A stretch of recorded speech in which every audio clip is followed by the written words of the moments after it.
Now to another topic now. There have been questions raised over the Albanese government's captain's pick when selecting PsiQuantum for their $1 billion investment.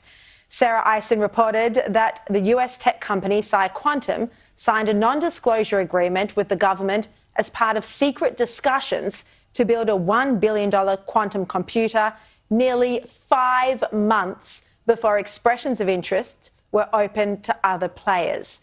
New documents reveal. This is just extraordinary. And I'm joined now by the Shadow Minister for Science, Paul Fletcher, who has been closely examining this issue. So, Paul, I mean, that report's quite amazing. The Australian says that this has fueled speculation that the deal was underway long before the government then approached other companies about their interest in this investment. Are you concerned that proper process wasn't followed here?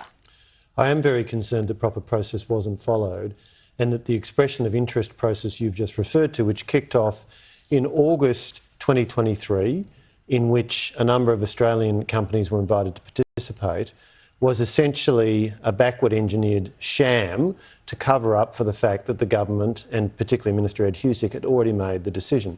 What we know is that PsiQuantum approached the government in late 2022. We know that Minister Husic met with them at least twice, including once in Silicon Valley in January 2023.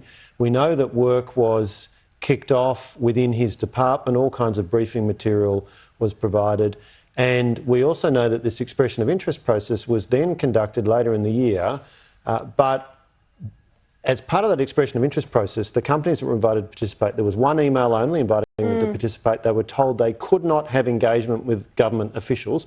Bear in mind that PsiQuantum had 8 months of talking to government officials up to and including the minister. It's amazing. So it's a very, very unfair process. And those who participated in it said that it looked like it had been written so that only PsiQuantum's technology could be found to meet the requirements. I mean, there are questions anyway over why taxpayer funds are going into a company that's already backed by a massive VC firm. I mean, one, VC firms get it wrong all the time, but also if the company was so successful, then why does it need government funding? Wouldn't it be able to attract capital through investment and private investors anyway?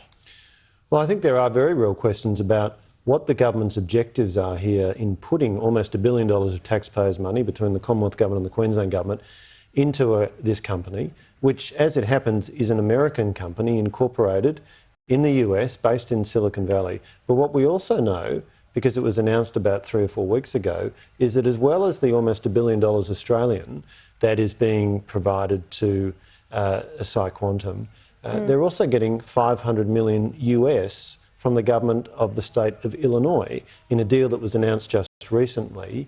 And under that deal, PsiQuantum will be building a computer in Chicago. Wow. So we're told they're going to build a computer in Brisbane, which apparently is going to be the world's first fault-tolerant, error-corrected quantum computer. But now we're told they're also going to be building one in Chicago. So the more we learn about this, the stranger it looks. Do you think there needs to be an inquiry into this process? Well, I've written to the Auditor-General, to the Australian National Audit Office. I've laid out the facts as we know them, including the timeline and when the government first started talking to PsiQuantum, and the fact that Australian companies were not given a look in. And indeed, Australian companies were being told there is no more money for quantum from the Albanese government. And then all of a sudden, out of the blue, came this announcement in April of this year of almost $1 billion going into PsiQuantum. So I think there's a lot of questions to ask. I've written to the Auditor-General and asked that there be an investigation. Under the Act, the Auditor-General has the power to carry out these investigations, and I think that would be an appropriate step so that taxpayers could find out what's really been going on here. Yeah, and I think we need the correspondence between Ed Husic and his office and PsiQuantum as well, from when they started meeting and corresponding in late 2022. We've been pressing for all of that through freedom of information. We've got some things through estimates. The government's resisting at every turn, but we'll keep digging. Yeah, indeed. Paul Fletcher, thank you very much for joining us.